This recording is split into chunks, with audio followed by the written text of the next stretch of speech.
What is today? Today is June 13, yes. Right? 2002. We are in building 3, and so yesterday, all the progress that we've made in this building was concentrated in the area along the west wall, and mostly in the central and northern part of the west wall, including the little wall here behind the platform, our former red platform. And so what happened here is we started we drew actually the wall, our feature 1000, which is one shoring little interior wall along the west wall, and thinking that that was it. But then when we started removing the wall, and especially the first 2 rows of bricks and mortars, we noticed that those 2 rows were sitting on another wall, which was really a properly built wall, and looks very much like feature 635, which is the continuation basically of the same towards the south, except that it doesn't have any plaster on its face, like here. Here we have plaster, and on our feature 1000 we don't have any plaster. Also, the relationship between the floor and the exposed floor and that wall is not completely clear. It seems that it is sitting on this floor, this plaster floor, but we are not entirely sure yet. So we are doing some more cleaning in that area. And that dilemma also exists because of its continuation, the feature 635, which has a very nice plaster connected to the floor. And this floor is one phase up in relation to the floor over there in the north. So that's the problem that we're trying to solve. Another thing is that this little interior wall, feature 772, is also on this side, on its west side. It's sitting on the floor, but on its east side it seems to be connected to the plaster that goes on top of this platform, which then would be the same as this floor here, which also is a combination that we need to work more on explaining. And then yesterday we also cleaned up the fill of the cut for the screen wall, here right in the middle in the central space. And what became obvious is that the fill consisted of 3 different deposits. Here in the very south part of it, we have like a wedge-like area, triangular area, that was filled with a very well prepared filling, which we know from other buildings, especially from building 5. And that consists of a broken and almost ground various pieces of building material. So it's something like prehistoric cement type of thing. And then in the central part, the cut was filled with redeposited oven material, so it was burned, mostly red. And the northern part, in this area of the cut, was filled with black, charcoaly, ashy deposits that were full of organic material, such as seeds and tubers, most likely. This is the same type of deposits that we have found on top of this floor last year, and it looked as though they spilled out from the cut onto the floor, and they were located right behind the burial, this pit here, and the screen wall on the floor. And the floor is also scorched from it, and we can see that these blackish areas from that.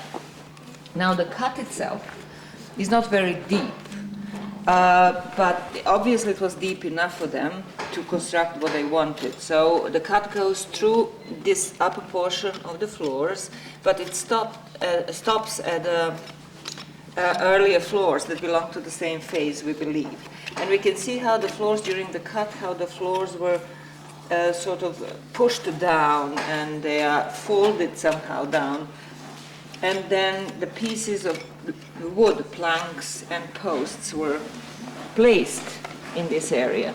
And here down we can see, deep down we can see the other side of the cut. So this is still remains of the floors. We can see that the plank went into this area and there was a post hole, wooden post in this place.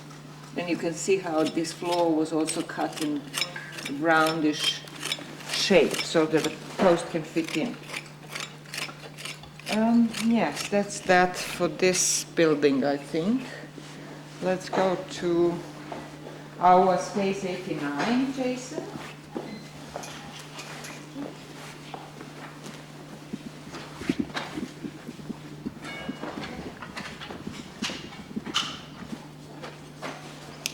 And what we have in Space 89, we just have cleaned it yesterday a little more and concentrated on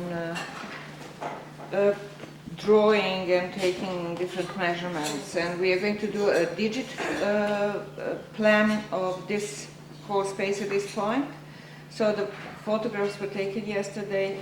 This feature, even though it's in its secondary position, was left here and will be documented. It's obviously remains of most likely half of some sort, and surrounded with some large bones, like the flat one right there in the northern part of the feature, and then some stone, probably fragmented stone tools.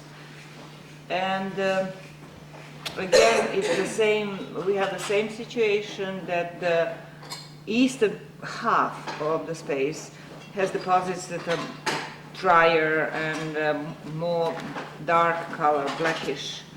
And then the western half of the space is filled with really bricky material. It's all those orange bricks, eroded or cut, and they're soft and moist and different. So the question is whether it was filled this way because strategically, having in mind later use of the space as a basis for a new building, or was it because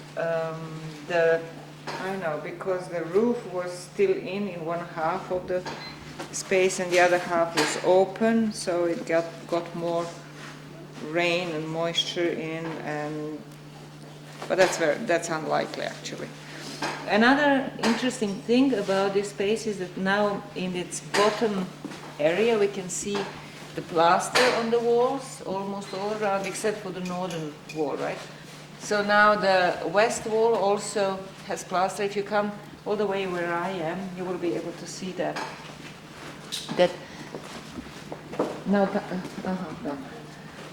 So at the bottom there is whitish line, and that's why line of the plaster that appears on the wall.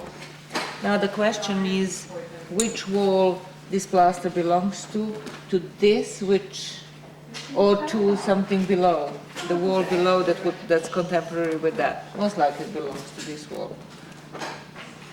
This wall is a little problematic because we don't see the plaster all the way on it. Okay, and then space 87. Space 87, we have decided to go ahead with emptying the burial. And so to facilitate that, we had to get rid of the structural element that was made of white clay, and it looked like a beam of some sort that was running east-west through the burial cup. So that was filmed yesterday, that situation, so we don't need to repeat that. So we're just proceeding further with emptying the burial, and we'll see what happens.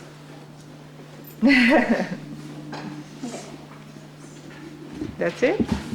Thank you. Thank you.